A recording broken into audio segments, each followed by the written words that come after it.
صباح الخير. اوقات كتير بيبقى نفسنا نحلي بس بحاجة سهلة وبسيطة. ايه رأيكم النهاردة نعمل مع بعض بودنج فراولة شكله وطعمه احلى من بعض؟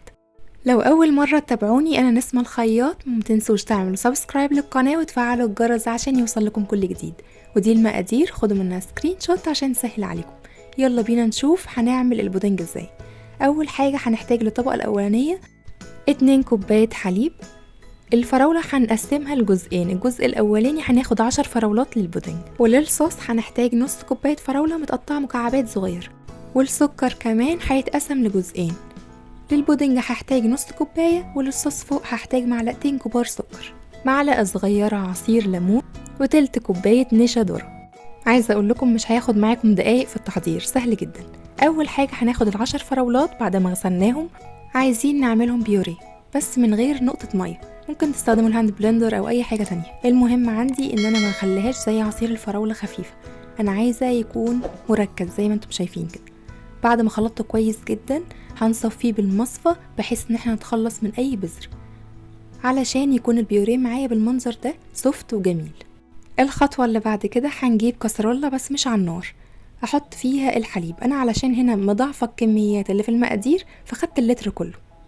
المقادير اللي في اول الفيديو بتعمل حوالي 4 بولات صغيرين، لو حابين تعملوا كمية كتير ضعفوا الكمية. بعد كده بحط عليه السكر والنشا، هقلبهم مع بعض كويس بس على البارد، ما بحطوش على النار، لان النشا لو اتحط في حليب دافي او على النار بيكلكع ويعمل حبيبات غلسة مش بتدوب معانا ابدا بعد كده، واحنا محتاجين البودنج بتاعنا يبقى ناعم وجميل. بعد ما قلبتهم كويس جدا مع بعض واتأكدت ان النشا داب تماما في الحليب، بضيف عليهم بيوريه الفراولة، واقلب بيوريه الفراولة مع ميكس الحليب والنشا والسكر، كل ده على البارد. بعد ما يدوبوا في بعض برفعهم على نار متوسطة مع التقليب المستمر. طول ما البودنج على النار ما بطلش تقليب علشان ما يتلسعش او يتحرق من تحت. اول ما يبدأ يتقل ما سيبوش لحد ما يتقل قوي، اول ما يبدأ يتقل ويعمل فقاقيع زي ما انتم شايفين كده اطفي عليه النار وعلى طول اصبه في كاسات في البولات اللي انتوا حابين. كل ما بنسيب البودنج على النار بعد ما يتماسك كده كل ما هيتماسك اكتر ويبقى قوامه عامل زي الكريم كراميل، واحنا محتاجينه يكون سوفت كده وناعم وجميل. زينت الكاسات بتاعتي اللي هقدم فيها بالشكل اللي انتوا شايفينه ده، شرايح فراولة رفيعة خالص وثبتها بالطول على الجدار بتاع الكاس. هصب فيها البودنج وبعد كده اساوي بالمنظر ده علشان يبقى الوش بتاعه ناعم وجميل. مش هدخلهم التلاجة، هسيبهم على جنب يهدوا من الحرارة لحد ما اعمل الطبقة التانية اللي هي صوص الفراولة.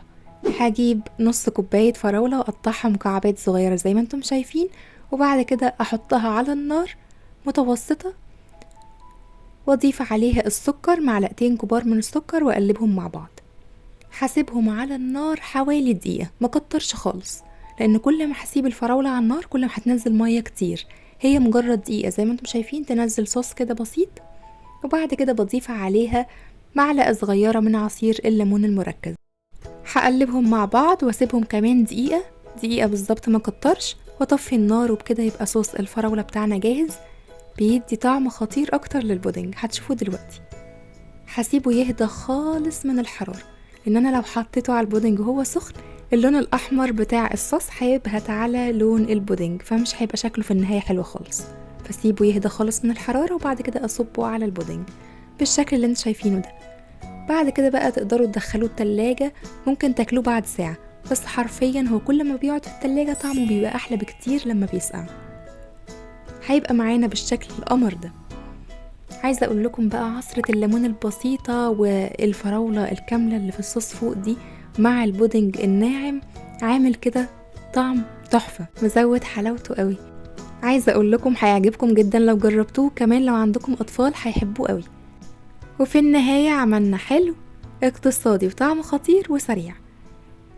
كنت معاكم نسمة الخياط، استنوني في فيديو جديد من وصفاتي، وما تنسوش اعملوا سبسكرايب للقناة وفعلوا الجرس عشان يوصل لكم كل جديد، ولايك وشير. باي باي.